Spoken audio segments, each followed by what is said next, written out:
Hello, my dear friends. Welcome to my legal channel. Today, I am going to discuss a most important landmark judgment given by Supreme Court. तो आज मैं supreme court के द्वारा जो है landmark judgement के बारे में, मोस्ट इंपॉर्टेंट लैंडमार्क जजमेंट के बारे में बताने जा रहा हूं। जो लेटेस्ट जजमेंट है, हाल फिलहाल का जजमेंट है। कहता है इसमें सुप्रीम कोर्ट पैतृक कृषि भूमि बेचने को लेकर सुप्रीम कोर्ट का बड़ा फैसला। पैतृक संपत्ति वाले जरूर जान ले कि कोर्ट का निर्णय क्या है। Supreme court decision on agriculture land.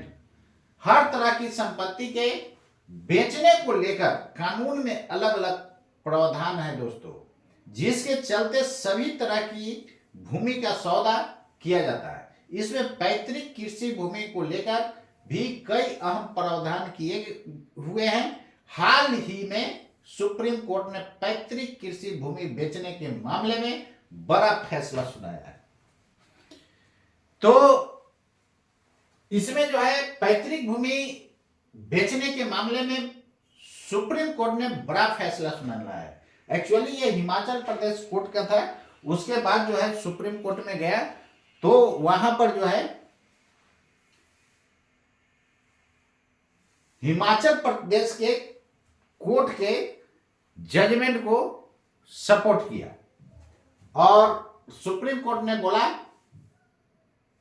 Supreme court ने पैतृक कृषि भूमि बेचने के मामले में बड़ा फैसला सुनाया। आइए इस फैसले के अनुसार जानते हैं कि कृषि भूमि किसे बेच सकते हैं और किसे नहीं।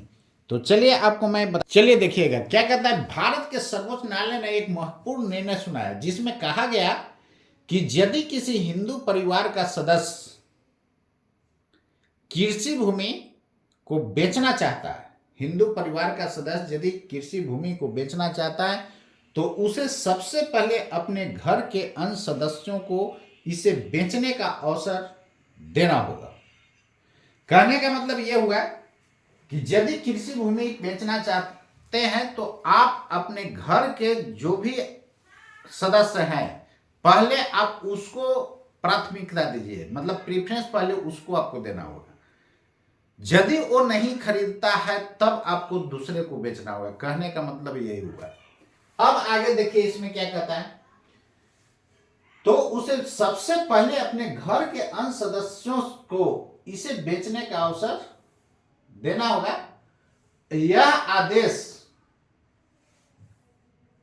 हिमाचल प्रदेश से संबंधित एक मामले में दिया गया। अदालत ने इस मामले में निर्णय लिया कि भूमि के विक्रय की प्रक्रिया में परिवार के सदस्यों को प्राथमिकता दी जानी चाहिए।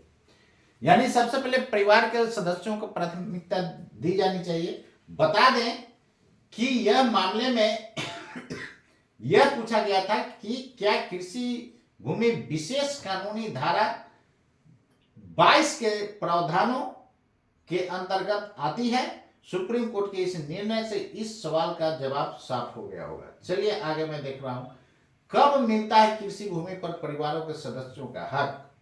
कानूनी प्रावधान के तहत यदि किसी व्यक्ति का बिना वसीयत लिखे निधन हो जाता है दोस्तों, यदि किसी व्यक्ति का बिना वसीयत लिखे हुए यदि निधन हो जाता है, तो आप जानते हैं तो उसकी संपत्ति स्वाभाविक रूप से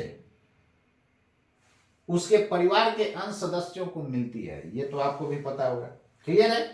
यदि परिवार का कोई सदस्य अपनी हिस्सेदारी बेचना चाहता है तो उससे सबसे पहले अपने परिवार के बाकी सदस्यों को इसका प्रस्ताव देना होगा। चलिए इसको मैं आपको ठेठ हिंदी में आपको समझा देना। चलिए देखिए, तो यहां पर मेरा पेन कहां चला गया। चलिए देखिए, तो कहता है कि कोई व्यक्ति यदि वसीयत लिखे बिना यदि डेथ कर जाते हैं तो स्वाभाविक है कि उनके संपत्ति पर उनके परिवार के सदस्य यानी उनके उत्तराधिकारी का उसमें क्या होगा, हिस्सा हो जाएगा। क्लियर है। अब मान लीजिए कि ये पिता है, इनका जो है तीन पुत्र है, एक को मान लीजिए राम है, दूसरा है श्याम और तीसरा है मोहन, यही है ना। इनका तीन पुत्र था। यदि पुत्री होगी तो उसको भी हिस्सा मिलेगा, ये तो आप जानते ही हैं। तो चलिए, राम श्याम मोहन ये तीनों का इसमें शेयर हुआ। तीन इनका जो है वंशज है, राम श्याम और मोहन। अब इसमें ध्यान दीजिएगा, इनके संपत्ति में इसका भी हिस्सा होगा, इसका भी हिस्सा होगा, इसका भी हिस्सा होगा। यदि ये राम अपना कृषि भूमि संपत्ति बेचना चाहता है तो सबसे पहले ये दोनों से पूछना होगा कि आप भाई लोगे कि नहीं, तभी अदर को प्राथमिकता देना है। फर्स्ट प्रेफरेंस ये दोनों को मिलेगा। तो प्राथमिकता ये दोनों को देना होगा, परिवार के सदस्यों को देना होगा। तो राम यदि बेचता है या कोई भी सदस्य में से कोई भी जमीन बेचता है तो पहले अपने परिवार से पूछना होगा कि आप लोगे कि नहीं। यदि वो नहीं देता है तभी तीसरे को देने का राइट है, तभी अदर पर्सन को देने का राइट है। तो सबसे पहले परिवार के सदस्यों को प्राथमिकता देना होगा, उसके बाद आप दूसरे को दे सकते हैं। तो जब भी आप कृषि भूमि आप बेचना चाह रहे हैं तो आप सबसे पहले अपने परिवार को प्राथमिकता देना होगा, उसके बाद यदि वो नहीं लेता है तब आपको दूसरे को देना होगा। लेकिन सबसे पहला प्राथमिकता आपको किसको देना होगा? पहली प्राथमिकता जो है परिवार के सदस्यों को देना होगा। तो उम्मीद करता हूं दोस्तों कि सुप्रीम कोर्ट का ये जजमेंट से आप पूरा डिटेल जजमेंट को आप समझ गए होंगे।